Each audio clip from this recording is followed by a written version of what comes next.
As Drakeo the Ruler walked toward a stage where he was scheduled to perform, a group of more than 40 men, many masked, swarmed him. It happened in what should have been a secure area of Exposition Park, where Live Nation was throwing Once Upon a Time in L.A., a one-day festival headlined by Al Green, Snoop Dogg, and YG, among others. At least one assailant stabbed Drakeo in the neck as he lay bleeding on the ground waiting for an ambulance to arrive. Eyewitness footage of his ravaged body seeped onto the internet. Premature memorials and instant theories about who was responsible spread. There was gloating on Instagram.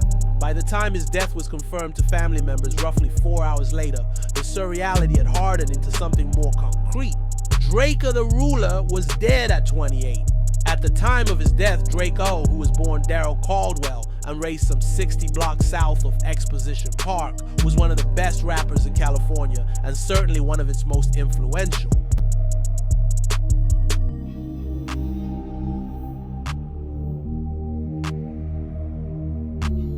No. He said something in a song with Duffy and Peso before he died, bro. What'd he say?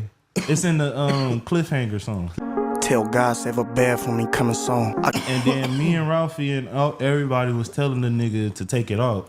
And he was like, nah, nigga, I ain't say that. And then it was just like a couple days later, nigga died.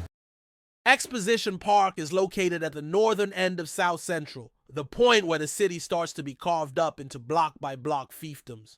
Wander a few miles in any direction, and you might encroach on turf claimed by Bloods, Crips, Tracy's, Barrio Nueva Estrada, 18th Street, Hoover Criminals, MS-13, or one of the deputy gangs in the Los Angeles County Sheriff's Department.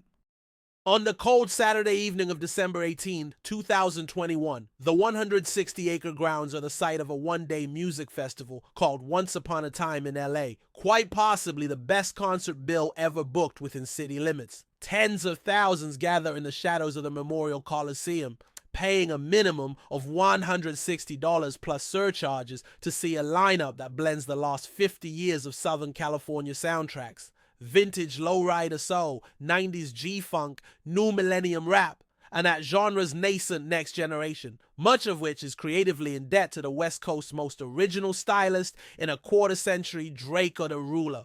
It had been a little over a year since the 28-year-old South Central rapper walked free from the Compton courthouse, swapping a black jail jumpsuit for designer clothes, dazzling jewelry, and blue-faced hundreds, having beaten first-degree murder charges that carried a possible life sentence. Once Upon a Time in L.A. is slated to be Drakeo's second official performance in L.A. since being released in November 2020. It's the kind of dream he ritually imagined, a hometown show before adoring fans, a $50,000 payday, and the chance to prove that he is the best rapper in his city. While waiting for Drakeo to go on stage, Al Green sings about love and happiness. He clutches a red rose like a talisman, his teardrops from heaven falsetto fading in and out, weathered from stress and the slanders of time. It's about 8:30 and Drakeo's friend and producer Juke Season is talking with Drakeo and his younger brother Ralphie the Plug, an innovative rapper in his own right. They be getting into it with each other, but when it comes to Drakeo, oh no, it's everybody united. So I'm not finna be separating nothing. Fuck all them niggas. There are two ways to get backstage. The first is an entrance within the festival itself, behind a flimsy chain-link fence manned by a lone security guard. The other is through a checkpoint just off Martin Luther King Jr. Boulevard, where the organizers have created a production road and parking lot exclusively for the artists. Compared to the raucous festival grounds, the all-access grounds are sleepy. Most acts are 40 plus. One can assume they're there for the check, not to socialize. Drakeo has only been allotted 2 parking passes and 15 all-access wristbands, so the entourage is smaller than usual. 6 people, including Juge and his cousin, Ron the producer, walk toward Drakeo's midnight $400,000 Rolls-Royce Dawn, all of them laughing and joking. It's time for him to perform. Large stretches in his lunar plane of asphalt remain unlit. You can see what's right in front of you, but beyond lies glinting metal and lurking shadows. In retrospect, the lapses of organizational judgment seem flagrant. But you don't expect to witness a murder while Al Green croons tired of being alone. Draco is accompanied by his half-dozen friends and a lone security guard. His eyes, glowing through a designer balaclava, betray genuine excitement. A $500,000 in ice clinks around his neck as he moves toward the golf cart that is supposed to be waiting to escort him across the grounds. Then things go abruptly sideways. An unseen person shouts, "Fuck the stink team, fuck Draco." Without hesitating, Draco and Ralphie walk toward the challengers. 6 guys wearing ski masks and crimson hoodies square up in a fighter stance. A brawl begins.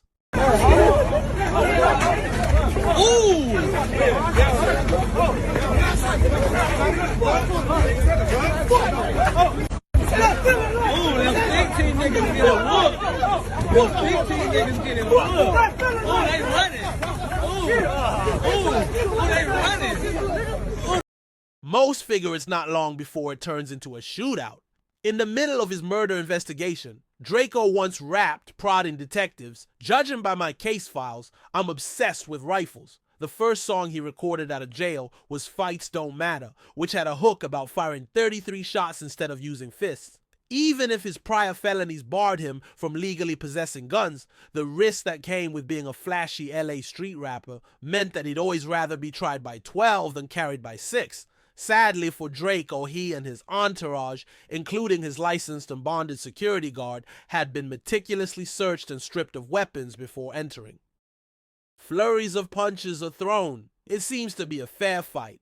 Out in front, Draco unleashes jabs and uppercuts. Ralphie does the same, plus one of the Bruce Lee kicks he raps about. Several minutes pass, and festival security are nowhere to be found. Despite hundreds of police officers on the grounds, they're suddenly invisible. But even without intervention, the squabble ends quickly. Draco and the stink team turn and continue toward the stage. For a moment, everything is calm.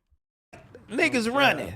Like, that and video that was shit small had part me of it. hot. It's like, I hope them niggas that was running, the way ain't right here. Nah, I know where I was at in the video, if that's what you asking, you know what I'm saying? I'm right next to Draco with the whooping ass security. all the way You into get what the I'm end. saying? No cap. All the way in the front, top 3. Front lining That versus a video, million, as however you many look, it was. You can see The fight appears to be over. Except for a couple of bruises, nobody seems to be badly hurt. That's when the half-dozen antagonists are replaced by what looks like an army of the dead. They appear as if out of nowhere, sprinting helter-skelter in battalions of 20, mostly in red, many ski masked. It seems clear that the initial confrontation had been a decoy to convince Draco and the stink team that their rivals would be willing to catch a fair one. Instead, this mob of 100 swarms them, sprinting nearly to the spot where Snoop Dogg is about to take the stage. This is not merely an escalation or the chaos of a smaller fight gone out of hand. This is strategic, the obvious product of careful design. Come on, bro. It's weird because Draco actually tried to fuck with the Bloods at first when he first got out of jail. My nigga, this shit weird. Niggas is hating, bro. YG a real bitch.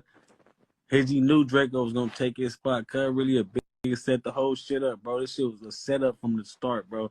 Nigga. No, Munchie dropped a song over the Ingleweird beat right after Draco died, dissing him and talking about he got stabbed in the neck and all of this stuff. You know, obviously, no one was ever caught for the crime, but you know, there was certainly a big group of people that were very happy when Draco got killed. But I feel like he really had a death wish to. By now, nearly 7 or 8 full minutes have passed since the first punch of the initial decoy conflict. Maybe 10, maybe more. Security and police are still entirely absent. Draco and the few friends with him drown in a sea of bodies. A red riptide. A video of the incident shows the stink team attempting to retreat behind a fence the moment they realize the depravity of the ambush. In that video, the mob circles a blurred figure on the ground. Later, a private investigator who volunteers his services to Draco's family tells them that after reviewing the footage, he counts 113 people taking on 7. Being stabbed at a concert in Exposition Park last night. TMZ is reporting the victim was rapper Drakeo the Ruler. It happened around 8:30 last night during the Once Upon a Time in L.A. music festival being held at the Bank of California Stadium. During the fight, one of the attackers leaps up on a ledge, rips off his mask, beats his chest, and screeches with apparent glee. As if on cue, the attackers all remove their red hoodies and scatter. Seconds later, security and the police finally arrive, much too late. So do a team of medics who rush up to a prostrate body writhing on the asphalt. It is Draco, mask off, blood pouring all over his face and neck. In the distance is the wail of sirens. Forgetting too that like after Draco died, you remember 1090 Jake did a video about it? YG's in the thumbnail. It's like a lot of people online were acting like, oh, this is an open and shut case, boom. Cops formed to separate the Sting team from the rest of the all-access area. There's no attempt to secure the backstage to prevent the assailants' escape. No arrests are made. No one else has been stabbed, although 1 or 2 people are being treated in a medical tent for minor injuries. Nobody is questioned about what they had witnessed. The panic mounts. Where is the ambulance? Get him to the hospital. Medics give him CPR, then electrocardioversion shocks. Still no ambulance. Everyone is stunned, enraged, eyes like glowing embers. Finally, EMTs load Draco onto a stretcher and carry him into the red truck, lights flashing epileptically, siren on into the night. Helicopters scud overhead, ghostly searchlights peering into the dark parking lot. A DJ remains on stage, running through the Southern California songbook to appease the oblivious crowd still wondering why Snoop hasn't gone on. A small crowd gathers outside of the Dignity Health Hospital on Grand. It's shortly after midnight, early December 19th, and no one knows anything. The Sting team huddles in a corner, anxiously smoking about a dozen feet from the entrance. On the other side, a line of sheriff's deputies, Draco's lawyer, his baby mother, and finally his mother appear, alerted late to the emergency. No one is being allowed to see Draco. Rumors have spread online that he is dead, but most trustworthy reports say that he's in critical condition. His mother remains a marvel of composure considering the circumstance. For about 15 minutes, there is hope. Spirits lift. Draco being dead seems too fantastical. He had survived 3 years in the dungeons of MCJ, squared up with Jackie Lacey, the sheriffs, and the daughter of the former DA, and beat them all. He'd climbed out of poverty to get so rich that he drove a car that came with an umbrella. He had lost track of the times that enemies had tried to kill him and failed. Soon the quiet is shattered. Draco's aunt has returned, and this time she's wailing. He's gone! He's gone! Bodies crumple, the mood darkens, tears are shed. The doctors performed emergency surgery, she tells us, but then he flatlined. It turns out that he was dead for 3 hours before they informed his family. His mother wants to give him one more hug, but that won't be permitted. It's an open homicide investigation. She's forced to stare from the other side of the glass. Hey, kid. Rest in peace. Draco the Ruler. It's a lot of hating motherfuckers out here, kid. Hating on the next motherfucker when a motherfucker out here getting successful on hood. Draco the Ruler was a great. If you're new around here, please remember to like and subscribe. It's free and only takes a second. A memorial for close friends and family is held 2 days later. By that Tuesday night, December 21st, the internet is already teeming with accusations of who did what and why. Hip-hop websites and YouTube channels are publishing recounts of an IG live from Draco's friend, K7, who alleged that YG set the whole shit because he knew Draco was going to take his spot. According to K7, who was backstage at Once Upon in L.A., YG had been allowed to bring in 70 people, nearly 5 times what Draco was permitted. In a Rolling Stone interview, Draco's mother points to a large influx of people she was told arrived with YG and swamped her sons. They started trying to jump them, she tells the magazine. She plans to sue the festival and Live Nation for gross negligence. By now, several videos have been leaked to the internet showing the attack. In one still, you can clearly see someone fighting in a 400 hoodie from YG's clothing line. Keep tagging all these niggas and all that. First of all, niggas keep saying all this. Oh, what about Kenny? What about YG? Not independent, nigga. Nigga, what about Snoop Dogg? He beat a murder, not the death penalty, nigga. Fuck is wrong with these niggas, nigga? Oh, what about this nigga? What about Lil Boosie? He beat one murder. I beat one murder. Attention, nigga. Conspiracy, nigga. Yeah, nigga. If y'all gonna talk, nigga, know what y'all talking about, nigga. It was like that shit. We not rap beefing. We really beefing. The homies gonna get you. If it's smoke, it's really smoke with us. We ain't playing. Few expect justice from the courts or law enforcement, and to this day, no one has been charged. The memorial is at Draco's house. Draco was 28 with an incandescent future ahead. He was supporting his son, mother, and paying his sister's college tuition. Whoever bears responsibility for his murder did more than kill one man. They've deprived hip-hop and pop culture of a rare creative vanguard pushing sound and style forward in a landscape glutted with pastiche and revival. They snatched away a living symbol who triumphed over incommensurable abuses dealt by the system. But perhaps that was part of the point. Someone who was riding with Draco in his Rolls Royce recounts those final moments before the chaos begins. A security guard who screams "whoop" as the ruler rolls in. They spot a 17-car caravan in front of them, which they claim belonged to YG and his entourage. After all, he too was scheduled to play on the main stage that night, right after Snoop Dogg and Al Green.